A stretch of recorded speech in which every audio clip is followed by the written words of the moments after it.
Hello दोस्तों, नमस्कार। स्वागत है एक बार फिर से आप सभी का अपने प्रिय चैनल पर। दोस्तों आपको बता दें जो अभी की सबसे बड़ी खबर आ रही है, जहां पर एससीओ समिट पर टिकी सबकी निगाहें प्रधानमंत्री नरेंद्र मोदी जी, जिनपिंग और शहबाज शरीफ की हो सकती है मुलाकात। बताएंगे दोस्तों क्या है बहुत बड़ी खबर इससे जुड़ी, और साथ ही साथ आपको बताएंगे दोस्तों जहां पर पाकिस्तान में बाढ़ प्रभावितों के लिए हिंदू मंदिर ने खोले दरवाजे, मुस्लिम परिवारों के लिए बना पनाह गाह। जी हाँ दोस्तों, दिखाएंगे कैसे अल्पसंख्यकों पर प्रहार करने वाले पाकिस्तानी बहुसंख्यकों को दोस्तों मंदिर में पनाह दिया गया है दोस्तों। और इससे भी बड़ी खबर आपको बताएंगे, जहां पर यूक्रेन के कई शहरों से भाग खड़ी हुई रूसी सेना जेलेंस्की ने कहा पीठ दिखाने में कर रही है सर्वश्रेष्ठ प्रदर्शन। जी हाँ दोस्तों, और हर तरह की जानकारी आपको भी बताने वाले हैं, तो आराम से बने रहेगा वीडियो के अंत तक दोस्तों। और अभी खबरों में आगे बढ़ने से पहले हमेशा की तरह अपने भारत देश को नंबर 1 देश बनते हुए देखना चाहते हैं दोस्तों, और मानते हैं कि मोदी जी के नेतृत्व में अपना देश सबसे आगे बढ़ रहा है और सबसे तेजी से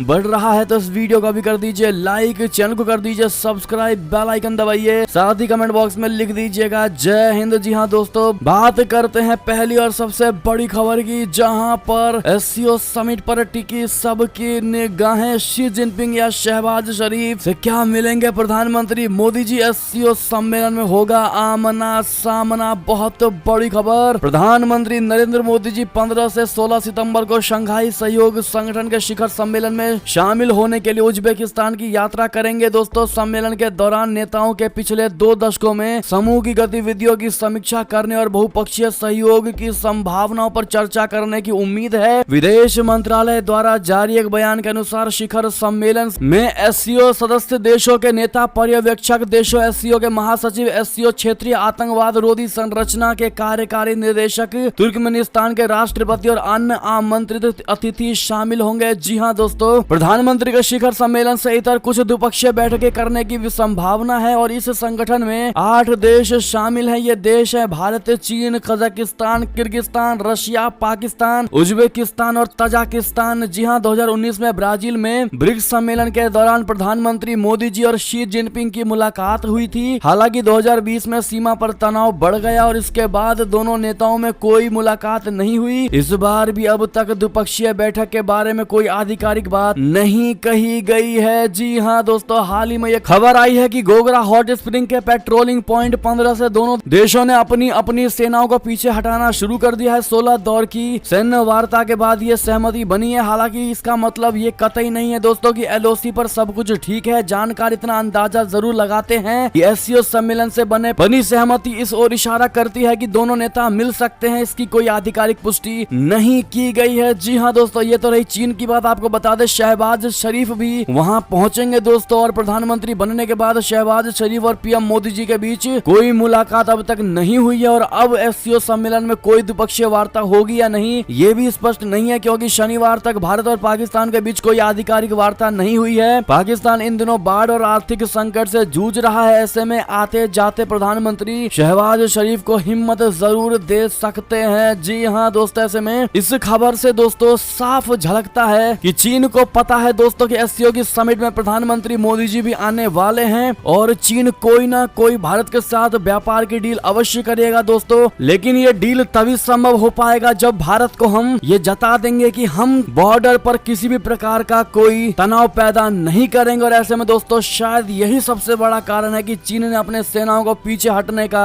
आदेश दिया है दोस्तों, ताकि एससीओ मीटिंग में प्रधानमंत्री मोदी जी के साथ अच्छे से बात की जा सके। क्या आपको भी यही लगता है दोस्तों? आपकी अपनी जो भी इस पर निजी राय हो बताइएगा जरूर दोस्तों। लेकिन ऐसे में अगर शहबाज शरीफ से पीएम मोदी जी की मुलाकात होती है तो मोदी जी को क्या कहना चाहिए दोस्तों? क्या बाढ़ पीड़ित की वजह से पाकिस्तान को सांत्वना देकर दोस्तों वहां से चले जाना चाहिए, या फिर शहबाज शरीफ से कोई बात ही नहीं होनी चाहिए? आपकी जो भी निजी राय हो दोस्तों इस पर बताना मत भूलिएगा। आप सभी से रिक्वेस्ट है अधिक से अधिक इस वीडियो को व्हाट्सएप, फेसबुक, ट्विटर पर शेयर करना बिल्कुल मत भूलिएगा दोस्तों, और लाइक भी कर दीजिएगा वीडियो को। एक और खबर की बात करें, जहां पर पाकिस्तान में बाढ़ प्रभावितों के लिए हिंदू मंदिर ने खोले दरवाजे, मुस्लिम परिवारों के लिए बना पनाह गाह। जी हाँ दोस्तों, पाकिस्तान में बाढ़ के बाद हालात बद से बदतर हो गए हैं। बाढ़ का पानी धीरे धीरे कम जरूर हो रहा है, लेकिन लोगों को राहत नहीं मिली है। पाकिस्तान में बाढ़ में फंसे और विस्थापित लाखों लोगों को मदद का बेसब्री से इंतजार है। इस बीच बलूचिस्तान के एक छोटे से गांव में एक हिंदू मंदिर के दरवाजे बाढ़ प्रभावितों के लिए खोल दिया गया है। मंदिर की ओर से लगभग 200 से 300 बाढ़ पीड़ितों को भोजन और आश्रय प्रदान करके इंसानियत और नेक दिली का परिचय दिया है। जी हाँ दोस्तों, कच्ची जिले के जलाल खान गाँव में ऊंचाई पर स्थित होने के कारण बाबा मधोदास मंदिर बाढ़ के पानी से अपेक्षाकृत बचा हुआ है। ऐसे में ये मुस्लिम समय में बाढ़ प्रभावित लोगों के लिए एक पनाहगाह बन गया है। दोस्तों, नारी, बोलन और लहरी नदियों में बाढ़ के कारण ये गांव प्रांत के बाकी हिस्से से कट गया है, जिसके कारण दूर दराज के इलाके के निवासी बाढ़ के बीच फंसे हुए हैं दोस्तों। और ऐसे में फंसे हुए इन लोगों ने दोस्तों मंदिर में शरण लिया हुआ है। इनको वहां पर हर तरह की सुविधाएं दी जा रही दोस्तों, हर तरह के भोजन प्राप्त कराए जा रहे हैं। जी हाँ दोस्तों, आपको बता दें ये वही पाकिस्तान है जो बार बार अल्पसंख्यक समुदाय बोले तो हिंदू लोगों पर दोस्तों जमकर हमला कर रहे थे, बलात्कार कर रहे थे दोस्तों। और आज उन्हीं अल्पसंख्यकों ने उनको भोजन देकर दोस्तों उनकी जान बचाई है। क्या पाकिस्तान के वो लोग दोस्तों इनको क्रेडिट देंगे दोस्तों? क्या इनकी इस अच्छाई को मानेंगे? बताइएगा लिखकर जरूर दोस्तों, क्या है पाकिस्तान की असलियत। एक और खबर की बात करें जहां पर यूक्रेन के कई शहरों से भागी रूसी सेना जेलेंस्की ने कहा पीठ दिखाने में कर रही है सर्वश्रेष्ठ प्रदर्शन। जी हाँ दोस्तों, युद्ध के 6 महीने के बाद रशिया पड़ा हताश, जेलेंस्की के हौसले बुलंद, पुतिन के चेहरे पर छाई मायूसी। दरअसल रूसी सेना ने शनिवार को उत्तर पूर्वी यूक्रेन में कब्जा किए मुख्य गढ़ को छोड़ दिया है। यूक्रेन के राष्ट्रपति व्लादिमीर जेलेंस्की ने शनिवार शाम को अपने एक वीडियो संबोधन में कहा कि रूसी सेना इन दिनों अपनी सर्वश्रेष्ठ क्षमता का प्रदर्शन कर रही है अपनी पीठ दिखाने के लिए। जी हाँ दोस्तों, उन्होंने कहा कि यूक्रेन के सशस्त्र बलों ने इस महीने की शुरुआत में रूस के खिलाफ जवाबी कार्रवाई शुरू करने के बाद से लगभग 2000 वर्ग किलोमीटर 777 वर्ग मील के करीब क्षेत्र को मुक्त करा लिया है दोस्तों। तो क्या रूसी सेना वाकई यूक्रेन से पीछे हट रही है और पुतिन युद्ध हार रहे हैं? रूसी राष्ट्रपति व्लादिमीर पुतिन ने विशेष सैन्य अभियान के तहत हजारों सैनिकों को यूक्रेन भेजा था। उस दिन से शुरू हुई बमबारी में अब तक हजारों लोगों की मौत हो चुकी है। अपनी जान बचाने के लिए लाखों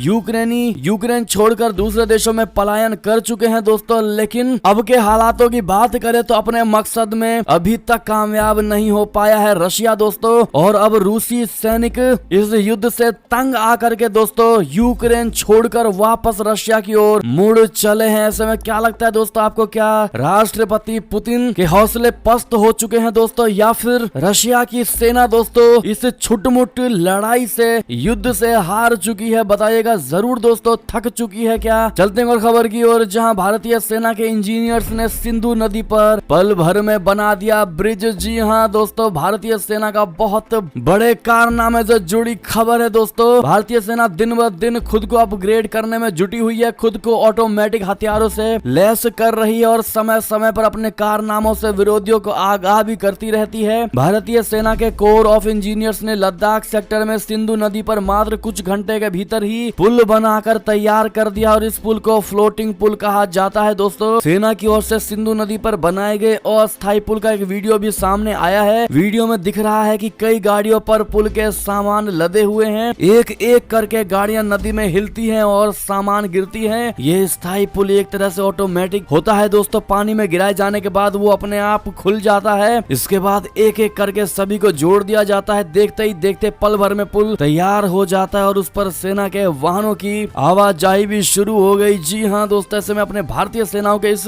टैलेंट की क्या आप सराहना करेंगे दोस्तों? कमेंट में लिखकर जय हिंद जय भारत की सेना कह दीजिएगा। एक और खबर की ओर चले, जहां पर लोकतंत्र की रक्षा के प्रति हम प्रतिबद्ध है। जी हाँ दोस्तों, 9/11 आतंकी हमले की 21वीं बरसी पर बोले राष्ट्रपति जो बाइडेन। जी हाँ, अमेरिकी राष्ट्रपति जो बाइडेन ने रविवार को 9/11 आतंकी हमले की 21वीं बरसी पर पेंटागन में एक समारोह को संबोधित किया। इस दौरान जो बाइडेन ने अमेरिका के लोकतंत्र की रक्षा करने का संकल्प लिया। अमेरिकी राष्ट्रपति ने कहा है कि हमारे लोकतंत्र की रक्षा करना हमारी जिम्मेदारी है। उन्होंने कहा कि लोकतंत्र वही है जो स्वतंत्रता के अधिकारों की गारंटी देता है। जो बाइडेन ने अपने संबोधन में कहा कि लोकतंत्र की रक्षा करना हमारा दायित्व है। लोकतंत्र वही है जो स्वतंत्रता के अधिकारों की गारंटी देता है, जिसे उन आतंकवादियों ने 9/11 को जलती आग में झोंक दिया था। हम अपने लोकतंत्र की रक्षा के प्रति प्रतिबद्ध हैं। अमेरिकी राष्ट्रपति ने आगे कहा कि 9/11 आतंकी हमले में जो नष्ट हो गया था उसकी हमने मरम्मत की है। जिस तरह की धमकी दी गई थी उसके लिए हमने एक संकल्प लिया और इस हमले से हमारी अदम्य भावना कभी नहीं डगमगाई। एक और खबर की बात करें, जहां चीन में उत्पन्न हुआ बहुत बड़ा खाद्य संकट। क्या मोदी सरकार के इस इस फैसले से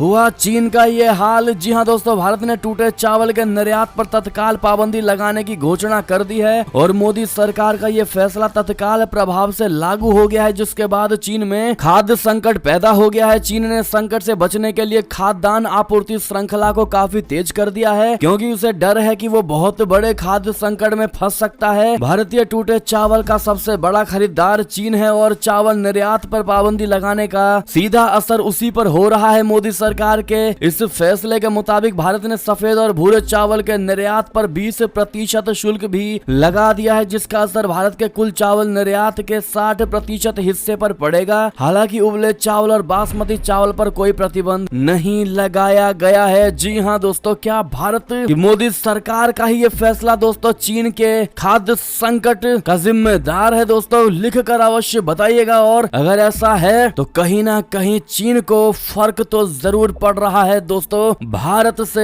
बैर करके। क्या कहते हैं, मानते कि नहीं आप लोग बताइएगा जरूर, और मोदी है तो मुमकिन है कहना मत भूलिएगा। चलते हैं अगली खबर की तरफ, जहां बाल बाल बचे इमरान खान। उड़ान भरते ही विमान में आई खराबी, करानी पड़ गई इमरजेंसी लैंडिंग। जी हां, पाकिस्तान के पूर्व प्रधानमंत्री इमरान खान का विमान शनिवार को दुर्घटनाग्रस्त होने से बाल बाल बच गया। तकनीकी खराबी आने की वजह से उड़ान भरने के थोड़ी ही देर बाद ही विमान की इमरजेंसी लैंडिंग करवानी पड़ी। स्थानीय मीडिया के मुताबिक इमरान खान गुजरावाला में एक रैली को संबोधित करने के लिए जा रहे थे। उड़ान भरने के कुछ देर बाद ही उनका विमान संतुलन खोने लगा दोस्तों। इसके बाद पायलट ने तुरंत कंट्रोल टावर से संपर्क किया और इस्लामाबाद एयरपोर्ट पर विमान की इमरजेंसी लैंडिंग करवाई गई। जी हां, पाकिस्तान तहरीक-ए-इंसाफ पार्टी के अजहर माशवानी ने कहा है कि खराब मौसम की वजह से इमरान खान का विमान इस्लामाबाद लौट आया था। उन्होंने कहा कि विमान में तकनीकी खराबी की रिपोर्ट सही नहीं है। तो वहीं पार्टी के चेयरमैन ने परसों अपने कार्यकर्ताओं और लोगों से कहा था कि वे जनसभा में पहुंचे और उनका समर्थन करें। जी हां दोस्तों, एक और बड़ी खबर की बात करें, जहां पर यूएई में बोले विदेश मंत्री एस जयशंकर जी। कहा यूक्रेन संकट के बावजूद भारत हासिल करेगा तेज आर्थिक विकास दर। जी हां दोस्तों, विदेश मंत्री एस जयशंकर जी ने उम्मीद जताई है कि यूक्रेन संकट से उत्पन्न चुनौतियों के बावजूद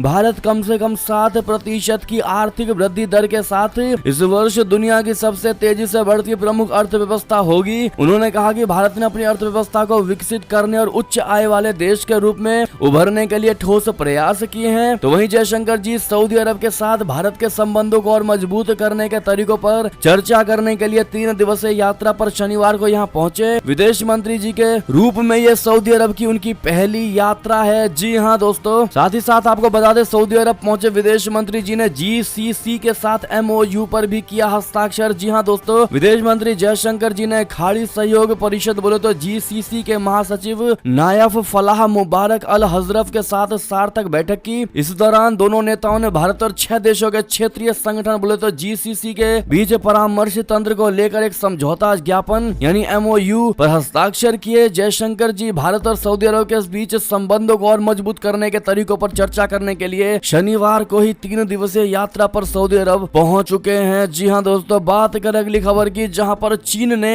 दोस्त पाकिस्तान को दिया बहुत बड़ा झटका। नीलम झेलम जल विद्युत प्रोजेक्ट को रोक दिया। जी हां दोस्तों, चीन ने अपने खास दोस्त पाकिस्तान को करारा झटका देते हुए एक बहुत बड़े प्रोजेक्ट का काम रोक दिया है। दोस्तों, पाकिस्तान के कब्जे वाले कश्मीर बोले तो POK में नीलम झेलम नदी पर बन रहे डैम को लेकर विरोध प्रदर्शनों से तंग आए चीन ने 969 मेगावाट का नीलम झेलम जल विद्युत प्रोजेक्ट रोक दिया है। इस चीनी फर्म ने पाकिस्तान में ईंधन और बिजली की लगातार कमी को देखते हुए ये प्रोजेक्ट इस साल जुलाई से बंद कर दिया था। चीनी कंपनियों ने कहा है कि स्थानीय लोगों के विरोध और कर्मचारियों को पाकिस्तान पुलिस की ओर से सुरक्षा नहीं दिए जाने के बाद काम रोक दिया गया है। जी हां दोस्तों, तो वहीं चीन के इस प्रोजेक्ट के अचानक बंद होने से संयुक्त जल विद्युत परियोजनाओं को लेकर पाकिस्तान और चीन के संबंधों के बीच एक गहरी खाई पैदा होने की संभावना है। जी हां दोस्तों, अगली और बड़ी खबर की बात करें, जहां पर ग्रीस का सब्र टूटा, तुर्की के जहाज पर किया हमला, लगाई आग। जी हां दोस्तों, क्या यूरोप में छिड़ गया एक और महायुद्ध? बता दे, दुनिया पहले से युद्ध के परिणामों को झेल रही है और अब पूर्वी भूमध्य सागर में एक नई संकट खड़ी हो गई है। दोस्तों, तुर्की और ग्रीस के बीच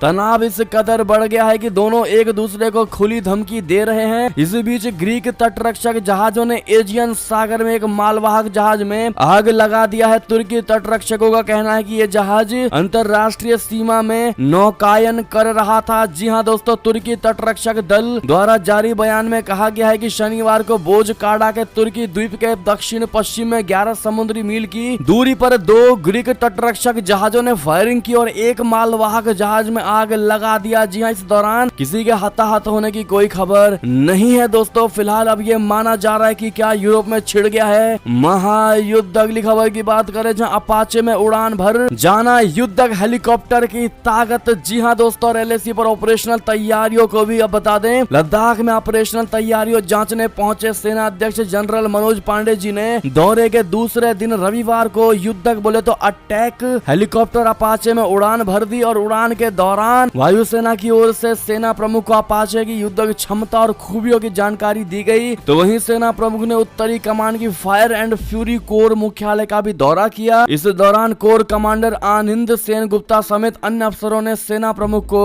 वास्तविक नियंत्रण रेखा के ताजा हालात से भी अवगत कराया। जी हां दोस्तों, एक और बड़ी खबर की बात करें, जहां पर जर्मनी में शख्स ने अल्लाहू अकबर चिल्लाते हुए लोगों पर किया चाकू से हमला, पुलिस ने कर दिया शूट। बता दें, दक्षिणी जर्मनी में गुरुवार को एक शख्स ने अल्लाहू अकबर चिल्लाते हुए कई लोगों पर चाकू से हमला कर दिया। पुलिस जानकारी के अनुसार 30 वर्षीय शख्स ने अंसबाक में रेलवे स्टेशन के पास कई राहगीरों पर चाकू से हमला किया, जिसमें 2 लोग घायल हो गए, लेकिन उनकी जान को कोई खतरा नहीं है। पुलिस ने कहा है कि सुरक्षा बलों के हस्तक्षेप करने पर हमलावर ने पुलिस पर भी हमला किया, जिसके जवाब में अधिकारियों ने गोलियां चलाई और हमलावर गंभीर रूप से घायल हो गया। दोस्तों, बात करें एक और खबर की, जहां पर एक्सपर्ट का बहुत बड़ा दावा, श्रीलंका की आर्थिक बर्बादी के पीछे चीन का हाथ। जी हां दोस्तों, एक अंतरराष्ट्रीय सम्मेलन चाइना डेट ट्रैप में बोलते हुए दुनिया भर के कई प्रमुख सदस्यों ने चीनी ऋण जाल पर चिंता व्यक्त की है। उन्होंने कहा कि श्रीलंका की आर्थिक बर्बादी के पीछे चीन का हाथ है। विशेषज्ञों के अनुसार चीन की ऋण जाल नीति ने श्रीलंका की अर्थव्यवस्था का बेड़ा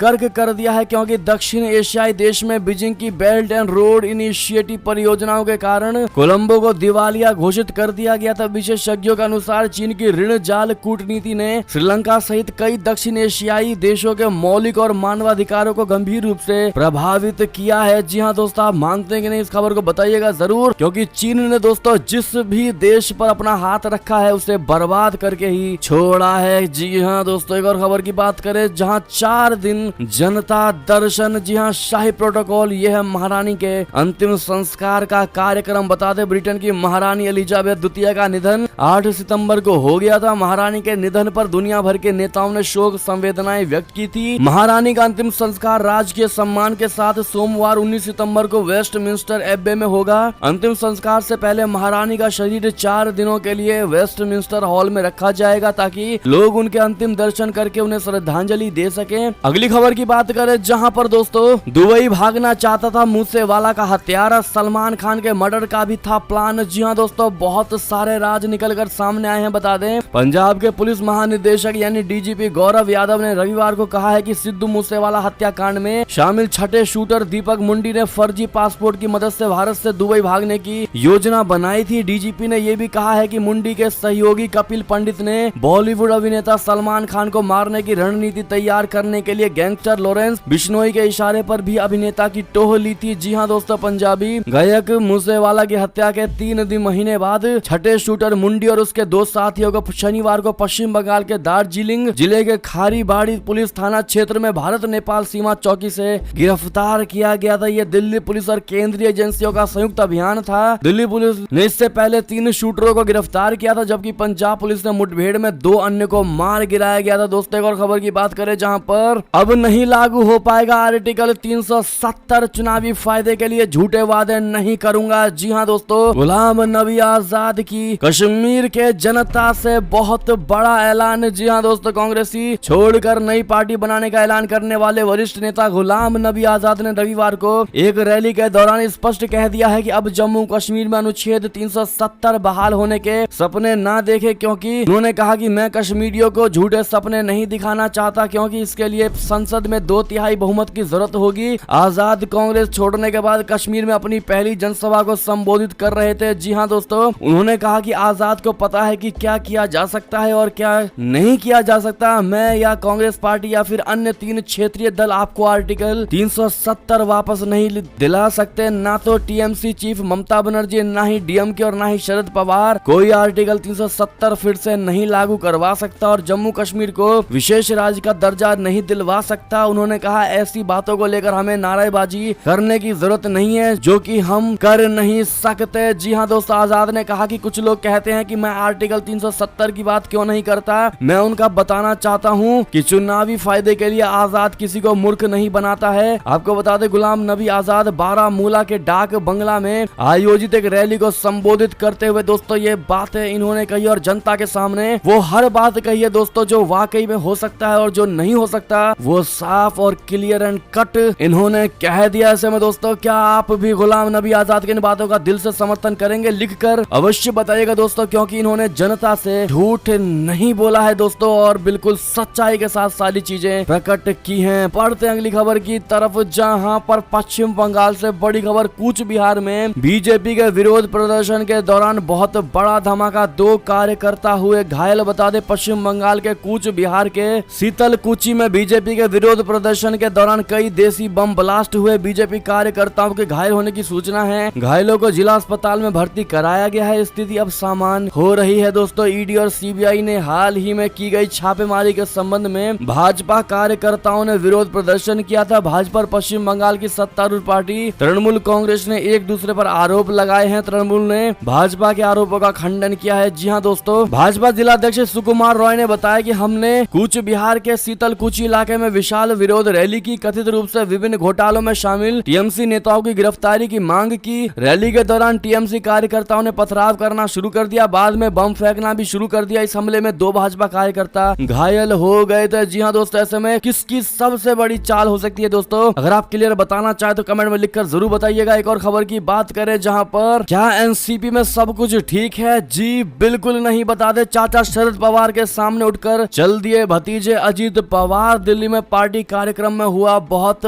बड़ा ड्रामा। बता दें दिल्ली में एनसीपी ने मंच सजाया था अपनी एकता का संदेश देने के लिए, लेकिन इस दौरान जो ड्रामा हुआ दोस्तों उससे अनुमान लगाया जा रहा है कि एनसीपी में सब कुछ ठीक नहीं है। दिल्ली में चल रही एनसीपी के राष्ट्रीय अधिवेशन के दौरान शरद पवार के भतीजे अजीत पवार मंच से उठकर चले गए। इसके बाद उनका इंतजार किया जाता रहा लेकिन वो लौटे नहीं। इस दौरान मंच पर पार्टी के राष्ट्रीय अध्यक्ष शरद पवार, प्रदेश अध्यक्ष जयंत पाटिल, प्रफुल्ल पटेल और सुप्रियो सुले जैसे नेता भी मौजूद थे। इसका वीडियो सोशल मीडिया पर खूब ज्यादा वायरल हो रहा है दोस्तों। ऐसे में शरद पवार के साथ भी दोस्तों अब वही होता नजर आ रहा है जो महाराष्ट्र में उद्धव ठाकरे के साथ हुआ। मानते हैं कि नहीं दोस्तों? और खबर की बात करें, जहां पर ज्ञानवापी केस को लेकर बड़ी खबर, वाराणसी कोर्ट में सोमवार यानी आज अहम सुनवाई होगी दोस्तों। पूरा इलाका 144 धारा के साथ में लॉक कर दिया गया है। बता दें ज्ञानवापी मस्जिद श्रृंगार गौरी मामले पर सोमवार यानी 12 सितंबर को कोर्ट का फैसला आएगा दोस्तों। ज्ञानवापी परिसर स्थित मां श्रृंगार गौरी के नियमित दर्शन पूजन के मामले में सोमवार को जिला कोर्ट अपना निर्णय देगा। सोमवार को जिला अदालत के आदेश से पहले वाराणसी में निषेधाज्ञा यानी धारा 144 लागू कर सुरक्षा कड़ी कर दी गई। जिला न्यायाधीश A.K. विश्वेश ने पिछले महीने सांप्रदायिक रूप से संवेदनशील मामले में आदेश 12 सितंबर तक के लिए सुरक्षित रख लिया था दोस्तों। और खबर की बात करें, जहां पर अपने आधार का बायोमेट्रिक जल्द कर ले, लॉग बैंक खाते से कोई नहीं कर पाएगा फ्रॉड। जी हां दोस्तों, देश भर में आधार कार्ड हर व्यक्ति के लिए एक महत्वपूर्ण दस्तावेज बन गया है। इसके साथ ही राशन कार्ड, पैन कार्ड और कुछ अन्य दस्तावेजों और अकाउंट के साथ आधार नंबर को लिंक करना भी अनिवार्य कर दिया गया है। तो वहीं दूसरी ओर आधार के दुरुपयोग की घटनाओं में भी तेजी के साथ बढ़ोतरी हो रही है। आए दिन बैंक खातों के साथ दुरुपयोग की घटनाओं के केस आते रहते हैं। साइबर क्रिमिनल लोगों के आधार का दुरुपयोग कर वित्तीय धोखाधड़ी तो कर ही रहे हैं, साथ ही अब तो कुछ आपराधिक गतिविधियों में भी इस्तेमाल करना शुरू कर दिया गया है। धोखाधड़ी करने वालों की नजर सबसे ज्यादा बिजनेस करने वालों पर ही रहती है दोस्तों, इसीलिए उनको सबसे ज्यादा सावधान रहने की आवश्यकता है। ऐसे में दोस्तों 2 फैक्टर ऑथेंटिकेशन आपको आधार पर लगाना होगा और वो कैसे लगाएंगे ये बाकी डिटेल हमने स्क्रीन पर दे दिए दोस्तों। आप इसको रीड आउट कर सकते हैं और कोई भी डाउट हो तो कमेंट में जरूर पूछिएगा दोस्तों। और इसी बीच ये थी अब तक की सारी बड़ी खबरें। आपको हमारी खबर कैसी लगी? आशा करता हूँ बहुत अच्छी लगी होगी। अगर थोड़ी भी अच्छी लगी है तो इस वीडियो को अभी अपने भाई बंधुओं में व्हाट्सएप, फेसबुक, ट्विटर के जरिए पूरे भारत में शेयर करना बिल्कुल मत भूलिएगा दोस्तों। और अभी कर दीजिए इस वीडियो को लाइक,